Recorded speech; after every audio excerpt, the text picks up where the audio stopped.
Good evening. I, Sakshi Goyal, would like to welcome you all to the 18th episode of Leadership Conversations in the Development Sector. The social impact sector is full of passionate leaders with innovative outlooks on the world's greatest problems. Our leadership conversations focus on the unique insights offered by these leaders as they share their experiences and move the development sector forward. Our host, Go Barefoot, is an interactive web portal dedicated to the social sector. It brings together individuals, NGOs, NPOs, and the CSR arms of organizations with the mandate of creating a one-stop information website for both networking and knowledge sharing. We are supported by Catalyst, an NGO which has been preparing young women for leadership roles to create equality in opportunities and bridge the gender gap. Also, we are supported by third sector partners, India's only executive search firm exclusively for the development sector. Our guest today is one of the leading lights in the development sector. I would like to extend a warm welcome to Sumit Tayal, CEO of GiveIndia.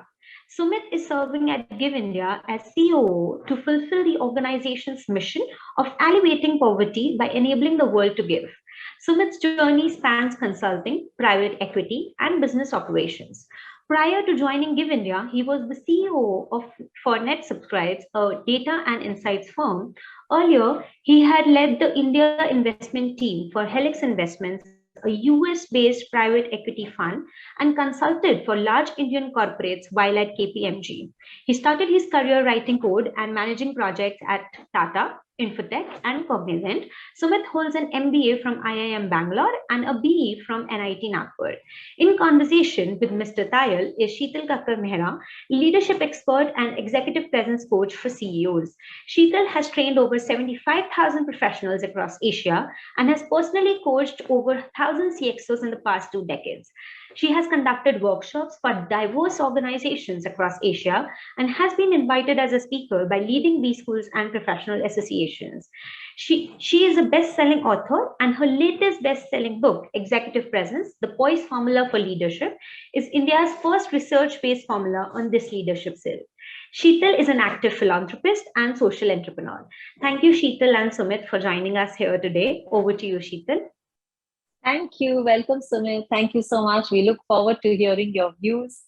And I'm going to start with my first question. So, globally, the divide between the social and the corporate sector is breaking. What are some of the processes that the development sector can learn from the corporate sector? And also, what can corporate sector learn from this sector? Let me start with the second part first, right? I think that's a much simpler answer, and something that's been a surprise for me after I shifted to the social sector.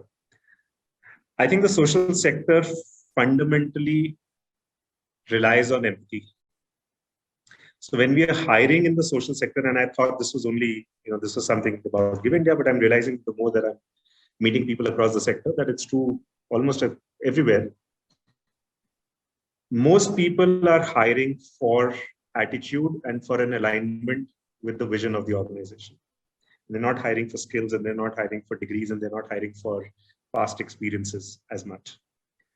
The result of what that does is put in place a culture in the organization where the mission of the organization genuinely comes first, where people care about each other a lot more because they feel like they're doing something that matters together. And who you are as a person and where you come from and what tags you carry does take a backseat far more than I had ever seen in the corporate sector. I think there are some very strong lessons in there for anyone who's looking to hire a team to run an enterprise, to see how it gets done here, because it's the kind of stuff, if I had to sit down and write about, what you should look for when interviewing versus what you actually do. I think the social sector actually does what it should do, not what the pressures of hiring make you do on a normal day. So that's something the corporate sector should learn, and I think it can radically change organizations if done right. The other way around, what can the social sector learn from the corporate sector? I think there is one fundamental difference. The market's a lot more forgiving in the social sector. In the corporate sector, competition keeps you on your toes to the extent that you either scale and excel or you don't exist after a while. It's hard to stay in the same place and still survive for too long because the market is only so much. The competition for that market is huge. If I look at the social sector, the market I'm defining the market as the total need on the ground, right? It's unlimited. There is no shortage of things that need to be taken care of, that need money, that need people, that need solutions. The number of organizations that are trying to do that is way smaller as compared to the corporate sector. So the competition intensity is low, which means you can end up doing the same thing for a while, for a long while, and still be around. But I think what competition does is bring in a hustle, bring in a pressure to excel and a desire to excel, which is something that's absolutely worth imbibing. Again, it's one single thing that shows up in how the organization does over the long term, over many, many years. But if that pressure is not coming from the market, then that pressure needs to come from leadership, because that's a pressure worth having. As an organization needs to constantly evolve and grow.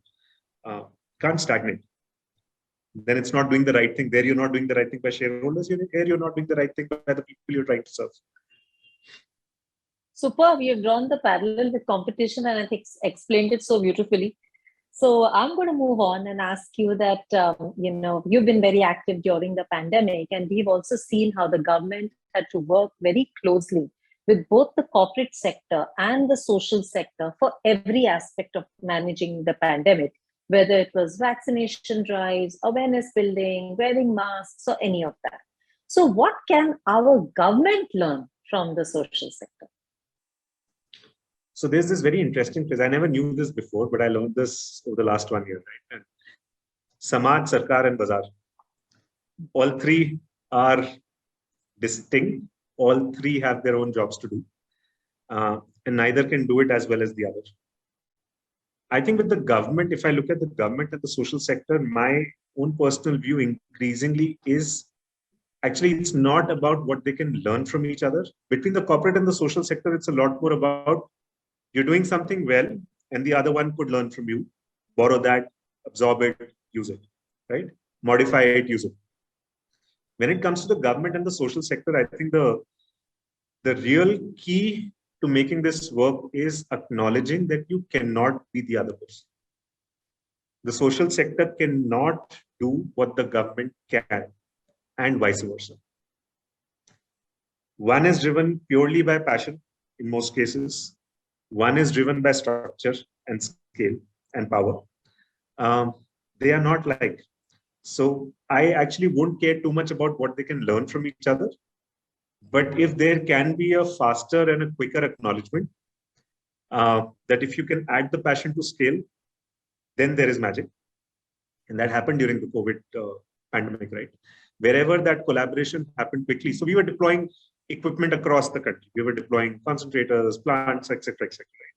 There were clear examples wherever the district administration and the NGOs were able to work together quickly, fast in alignment. Everything got done in 5 days. And wherever they could not, it took 45 days. Still got done. But at that time, the difference between 5 days and 45 days was life and death. So I've personally started looking at it as that. They don't need to learn. They just need to find a way to work together.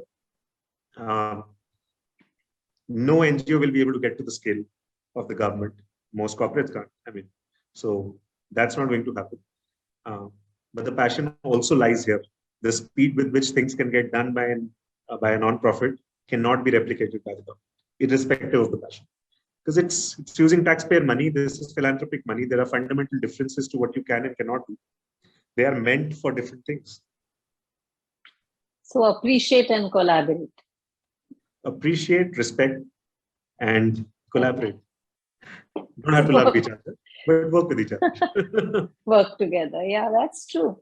So the development sector has changed significantly in the last 2 decades. We've seen that. And leadership, of course, has had to evolve and rise.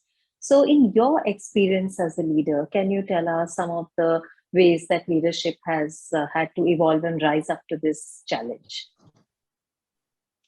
So, it comes down to, see if you, we all might have learned at some point in school the 4 factors of an enterprise, right? Land, labor, capital, entrepreneurship, and all of that, right? Whether it is a non-profit or a for-profit, end of the day, you need money, you need capital, and you need a leader if you're going to be able to achieve the objective that you set out for. The evolution of leadership in the social sector, which I think is now far more broad-based, is where there is a very stark acknowledgement of the fact that scale matters as much as passion. It can't replace passion, but passion without scale delivers very different outcomes than passion with scale. And if you need to scale, then you need the money, you need the talent. Without that, scale is also not possible. And I think there is a far higher acknowledgement of that, and there's a far larger pool of leadership starting. It's been happening for a few years. It's happening and it's accelerating, where you find leaders coming into the sector or setting up either nonprofits or social enterprises with a very clear desire to scale. If they can't scale it, then they don't want to. And the benefits of scale is that scale attracts more money, it attracts more capital, it allows you to scale even faster, and allows you to solve problems that would not have been possible. And it can be pretty much any space. It can be water, it can be renewables, it can be education, health, whatever. When we look at COVID relief that happened last year, what happened in wave 1 versus what happened in wave 2 was a difference of 10x. And there were organizations that were able to do it, and there were ones that weren't. Both are doing a great job, but the outcomes they deliver are very different from each other. And that, from a leadership perspective, the more leaders that are there that are willing to embrace that and therefore walk on a path, even if it means trade-offs in the short term, I think that's the shift that's happening. With it comes risk-taking ability, which is also starting to happen. If you look at the kind of instruments for raising capital that are being used, if you look at the kind of programs that are now starting to attract capital, even though they're unproven, and they will need a while before they can even deliver any outcomes. The number of such programs is constantly increasing. All of that is talking about a much larger appetite for risk and desire for scale. And that's coming directly from leadership. So the sector's changed because leadership changed. It's not been the other way around. And that very interesting, yeah. Yes, sorry to interrupt you. Please go ahead. That's it. Okay. You personally have had a very interesting journey. You started with consulting, moved to private equity, finally moved to the development sector. So share with our young listeners, and there are lots who are looking to cross over from the corporate to the development sector, some learnings from your journey and some highlights of your journey. I think if you're looking to cross over from my journey, I can tell you it's longer hours and and more problems to solve than I've ever encountered in my earlier jobs. But that is the whole point, right? I think in my case, I had the good fortune to work in organizations and work in jobs where I really saw the power of capital at very, very close quarters. I saw it as a consultant when I was advising on large decisions. I saw it in private equity when I was investing in firms that would use that money to grow. So I got introduced to the world of financial services and saw how it actually happens for small to medium-sized organizations at very, very close quarters. And I always had the unanswered question in my mind about, I've been fortunate enough. I was born in a middle-class family. I never really had any real struggles at any point in time, right? So there was very, very strong privilege coming in, which enabled everything that happened later.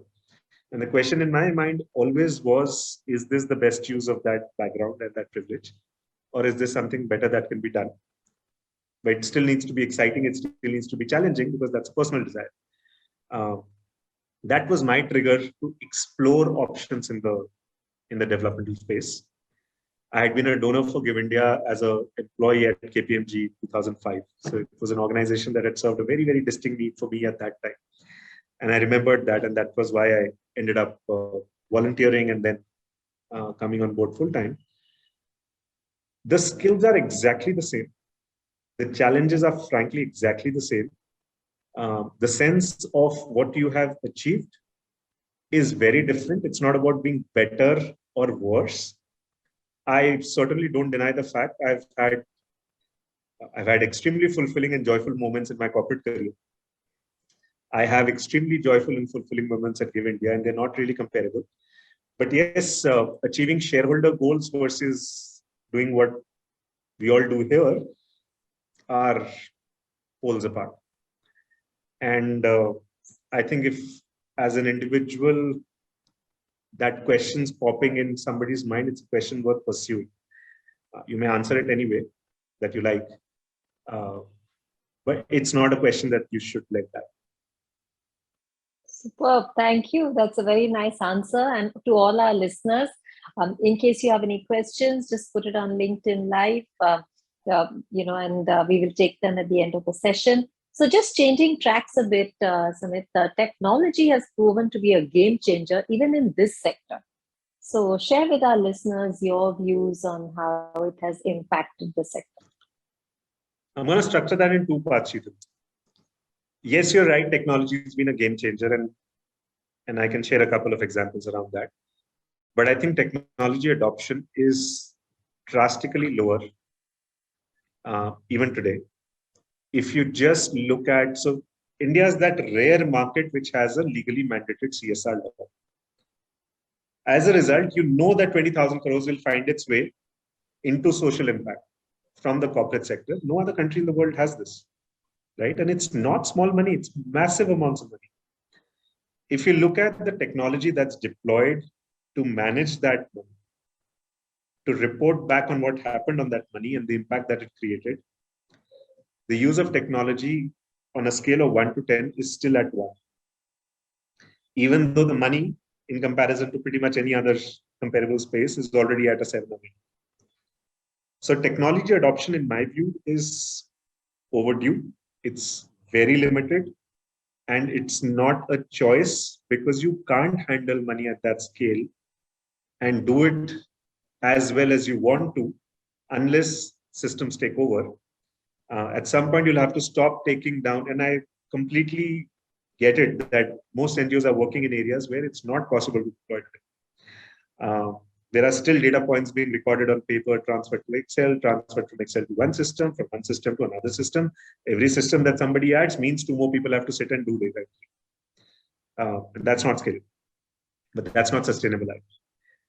If technology could solve everything that it has solved in our lifetimes in the last 10 years, there is absolutely no reason why it can't solve these problems. And it's about time that it did, without which none of us can scale. We were talking about that earlier. Technology is very, very low.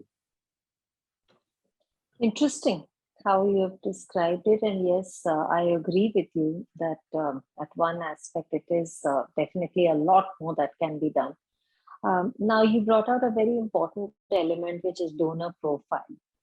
Interestingly, in India, we see a very big shift in the donor profile, especially somehow it got escalated even with with the pandemic. And you spoke about philanthropy and Indians donating from different parts of the world. Indian philanthropy, even in the domestic markets, has picked up. Today, we talk about young philanthropy, we talk about collaborative philanthropy. So tell us more about how giving has changed in India. I think giving's becoming a lot younger. Giving certainly has become something that people are willing to make a part of their lives at an earlier stage of their lives and continue with over their lifetime. Giving's also starting to become more organized, from informal giving alone, or let's say religious giving, to moving into more mainstream NGOs, causes, crowdfunding campaigns, medical campaigns, and so on. So all of these trends are happening. Donor profiles are, a lot of outreach now is through social media. As that outreach moves to social media, its target audience is changing and it's able to reach a segment that has enough money to be able to give. I mean, you always have enough money to be able to give. It's not a question of, having enough, but they've reached a stage in life where they're willing to part with that money for the right cause that they identify with. So that's definitely been a distinct change. The other changes with CSR becoming mainstream, corporates are increasingly taking a stronger view on giving. They have to give as an organization, but giving by employees and their communities is also becoming mainstream. And I think in the last 2 years, employee giving has seen a very, very major spike in India as well as internationally for India. And that's a spike that might go down for a short while, but that those donors will continue to very much stay engaged. So both of these trends put together, you have a younger giver profile and you have increasingly a larger giver profile coming to the main, coming towards formal giving than informal giving. There are practically hardly any data available on informal giving to even have a view. It's all anecdotal, but clearly that's a large space in any case. Superb. So there is, that sounds very hopeful. That sounds very good. And it shows a shifting mindset in the younger profile generation. So that's wonderful. Now, I know it's very difficult to predict, but how do you feel leadership will change post-COVID?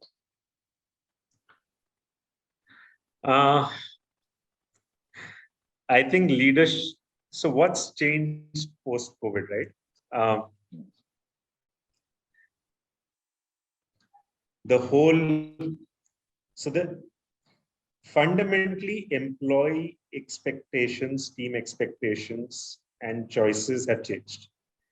It may change by, in some places, it will change by 5%. Some places may see 50%. That's fine. But has there been a change? Absolutely everywhere. I think leadership fundamentally has to become a lot more flexible. Leadership has to become a lot more about listening than directing.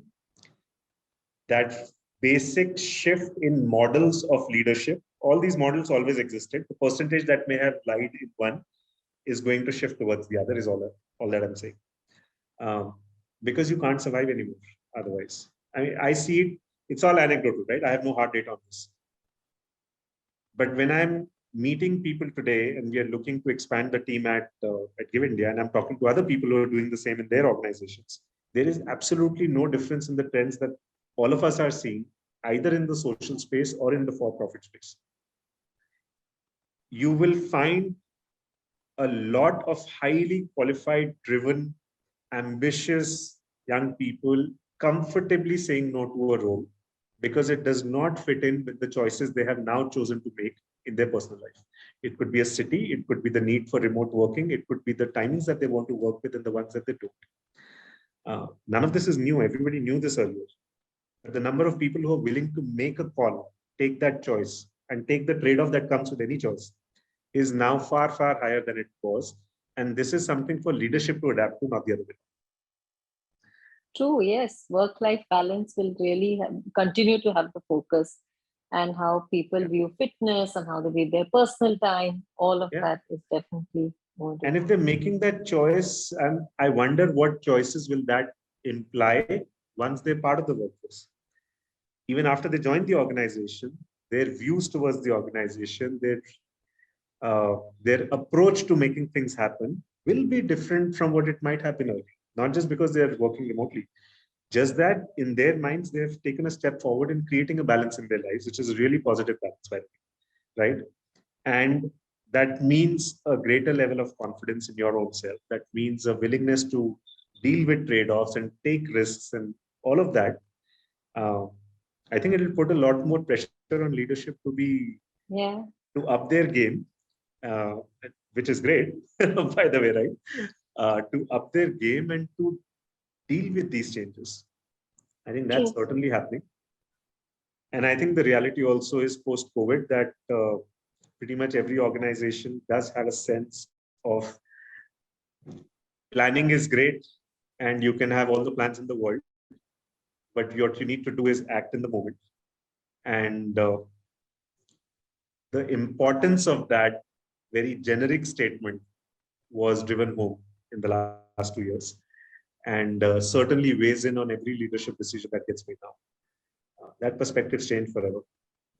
So yeah, that's true. And so much more vulnerability. yeah. Also, how we measure productivity, all of that has changed. So yes, some very interesting positive changes also. Yes, my final question to you. We've run out of time. We have not run out of questions. We would love to chat with you more, but we have time constraints. So your few pieces of advice to the rising stars in the social sector on how they should manage their careers. Not sure if I'm very qualified to give advice on that topic, but I think I can, my personal advice is that passion is the underlying foundation of people working in the social sector. But if you're looking to build an organization beyond the passion, you can choose to live with the passion, which is brilliant, and that can do things which organizations can't, by the way, right?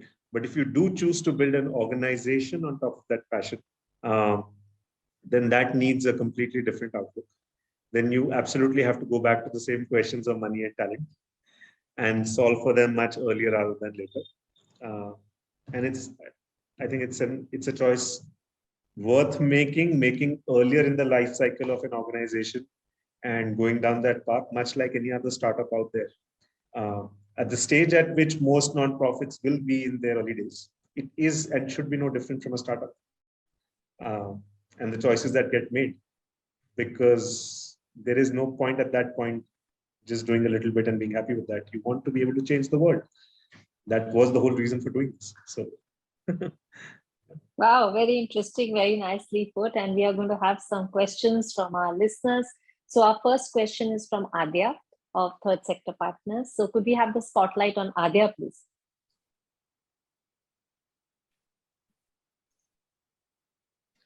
Hi, Sumit. We've spoken a lot about giving and philanthropy. One aspect in terms of, I would relate this to the country more towards India. GiveIndia is one of the biggest platform for donation and philanthropy. So according to you, how far do you think has corporate philanthropy grown in India, and what is the scope of it, growing further in the coming decade? In the next 10 years, what do you think? Will it overtake certain other aspects, or would you see it continuing with the way it's going? I think because of the CSR law, corporate philanthropy in a way is actually the biggest segment today, right, in the formal giving space, right? It will continue to grow at the regular market rate. Earnings growth will drive CSR spends. So that's, the regular rate of growth. The economy grows, earnings grow, and therefore that drives CSR spending. That will continue. But what is a large growth driver, which is a very, very nascent space today from a corporate perspective, is cause marketing. You have to spend on CSR, hence you spend on CSR. Right. But as brands start realizing, and they are doing already, right? So many brands are already starting to use social impact and doing good as a lever for engaging with their customers and their potential markets. As that catches on, you will have an entire parallel track where marketing budgets find their way to social growth. Where CSR budgets are the only leg that is operating currently, yes. Branding and marketing will find its way as well. And that will actually drive the incremental growth beyond CSR. Okay. The third leg, which is employee giving, again, is not necessarily a very high growth space, because that's again a function of number of employees and compensation growth and all of that. It's a more tepid, but it's a large space as well. Great to know that so many aspects from the corporate really getting into the giving aspect as well. So thank you so much for that. Our next question is from Megha of Catalyst. So yes, could we have the spotlight on Megha, please?